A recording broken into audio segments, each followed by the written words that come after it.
Men, what's the worst date you've experienced? I was invited on a date by a woman I met on Tinder. She said her friend was in town and they were going to see a live podcast and invited me with. It was a podcast I'd never heard of before, and honestly I probably wouldn't be very interested in it if I wasn't invited, but it cost like $25 to get in. I get there and she meets me and we buy a drink and sit down. She introduces me to her friend. They then proceed to talk to each other, not involving me in conversation at all. Then some guy comes along and sits next to her friend. He introduces himself to me, and I thought he was just being friendly. After the podcast, my date and her friend are still talking to each other and ignoring me.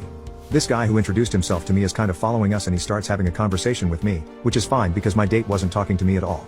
It turns out this guy was her friend's date, but I had no idea because no one was saying anything to me. The girls then wanted to meet the guy who was doing the podcast, so we waited in line for a while. Of course the girls never said anything to us guys. The girls then started talking to another woman in line and seemed to make a friend. After they got to meet the guy who did the podcast, my date's friend turns to us guys and says, "Well, we think we're going to have a girls' night out now." So our dates and the woman they met just left to